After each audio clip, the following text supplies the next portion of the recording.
పూర్వం ద్వాపరయుగంలో శ్రీకృష్ణుడు సుదాముడు ప్రాణస్నేహితులు.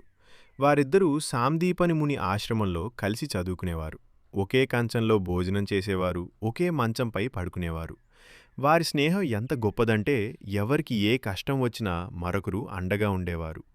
ఒకరోజు గురువుగారు సుదాముడికి 2 పేలల లడ్డులిచ్చి, సుదామా, ఇవి మీ ఇద్దరికి, కృష్ణుడు రాగానే ఒకటి అతనికివ్వు అని చెప్పారు.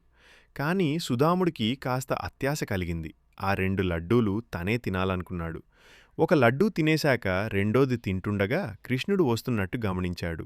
కంగారుపడి నోట్లో ఉన్న లడ్డూను మింగలేక దుప్పటి కప్పుకుని పడుకున్నాడు. ఇదంతా చూసిన కృష్ణుడు ఏమీ తెలియనట్టుగా సుదాముడి పక్కన పడుకున్నాడు. కాసేపటికి పటపట అని శబ్దం వచ్చింది. ఏమిటి సుదామా ఆ శబ్దం అని కృష్ణుడు అడిగాడు. దానికి సుదాముడు, ఏమీ లేదు కృష్ణ, చలి ఎక్కువగా ఉంది, అందుకే పళ్ళు కొరుకుడవుతున్నాయి అని చెప్పాడు. కృష్ణుడు మళ్ళీ, నిజంగా ఏమీ లేదా అని అడిగితే సుదాముడు అదే సమాధానం ఇచ్చాడు. అప్పుడు కృష్ణుడు, అలాగైతే ఏమీ లేకుండానే పోవునుగాక అని అన్నాడు. కొంతకాలానికి శ్రీకృష్ణుడు తన చదువు పూర్తి చేసుకుని అవంతిపురాన్ని విడిచి వెళ్ళిపోయాడు. సుదాముడు కూడా చదువు ముగించుకుని తన గ్రామానికి తిరిగి వచ్చి పౌరోహిత్యం చేసుకుంటూ జీవనం సాగిస్తున్నాడు. అతనికి సుశీల అనే ధార్మిక స్త్రీతో వివాహమైంది. వారికి 18 మంది సంతానం. కేవలం పౌరోహిత్యం ద్వారా వచ్చే ఆదాయం ఆ పెద్ద కుటుంబానికి సరిపోయేది కాదు. అయినా సుశీల భర్త తెచ్చిన దాంతోనూ ఇంటి పెరట్లో పండించిన కూరగాయలతోనూ రోజు నెట్టుకొచ్చేది. కానీ రాను రాను పరిస్థితి అధ్వాన్నంగా మారింది. పిల్లల ఆకలి కేకలు తాళలేక సుశీల ఒకరోజు సుధాముని చూసి, మీరు రోజూ మీ స్నేహితుడు కృష్ణు గురించి చెప్తుంటారు, ఆయన ఇప్పుడు ద్వారకకి రాజు, ఒక్కసారి ఆయన కలిసి మన కష్టాలు చెప్పొచ్చు కదా అని అడిగింది. సుధాముడు ఆత్మాభిమానమాని, ఎప్పుడూ ఎవరిని యాచించి ఎడగడు.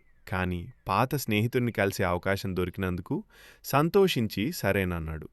తన మిత్రుడికి ఇవ్వడానికి ఏదైనా చేసి పెట్టమని సుశీలను కోరాడు.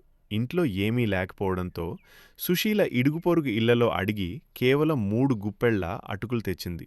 ఆ అటుకులను తన పైపంచలో మూట కట్టుకుని సుధాముడు సుమారు 40 మైళ్ళ దూరంలో ఉన్న ద్వారకకు కాలినడకన బయలుదేరాడు.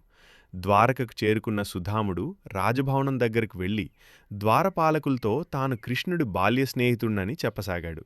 ఈ విషయం విన్న కృష్ణుడు పరుగు పరుగున వచ్చి, సుధామా, నా ప్రాణసఖ, నిన్ను చూసి ఎంతకాలమైంది, అంతా కుశలమే గదా అంటూ అతన్ని గట్టిగా కౌగిలించుకున్నాడు.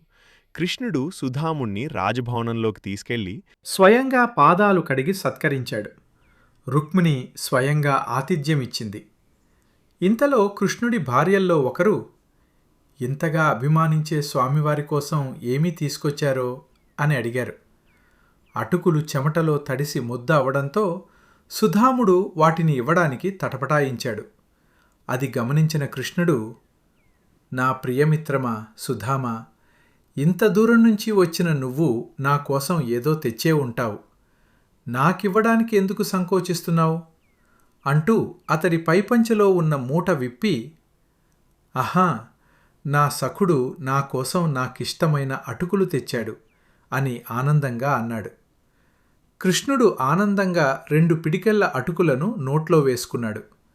3వ పిడికెడు తినబోతుండగా రుక్మిణి అడ్డుకుని, ప్రభూ, మొదటి పిడికెడుతో కుచేలుడి దారిద్రం పోయింది, 2వ పిడికెడుతో అష్ట ఐశ్వర్యాలు వచ్చాయి, ఇక 3వ పిడికెడు కూడా తీసుకుంటే మనం కుచేలుడి ఇంట్లోనే ఉండాల్సి వస్తుంది అని వారించింది. తన చిన్నతనంలో కృష్ణుడితో ప్రవర్తించిన తీరు వల్లనో అష్టైశ్వర్యాలు ఉండి కూడా తాను దానమడిగి తెచ్చిన గుప్పెడు అటుకులు స్వీకరించి తన పట్ల కృష్ణుడు చూపిన కరుణా వాత్సల్యాల వల్లనో సుధాముడు మాత్రం ఏమీ అడగలేదు.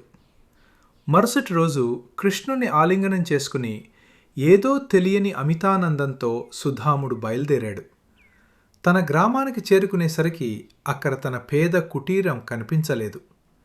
అదే చోట సువర్ణ భవనం, సుగంధవనాలు ఉన్నాయి. అలంకారాలతో ఆభరణాలతో ఉన్న తన భార్య సుశీల, సంతోషంగా ఉన్న పిల్లలు అతన్ని ఆహ్వానించారు. ఆ దృశ్యం చూసి సుధాముడి కళ్ళలో ఆనంద బాష్పాలు వచ్చాయి. ఏమీ అడగకుండానే నా మిత్రుడు తన కరుణతో నా దారిద్రాన్ని తుడిచివేశాడు అని కృష్ణుణ్ణి స్మరించుకున్నాడు.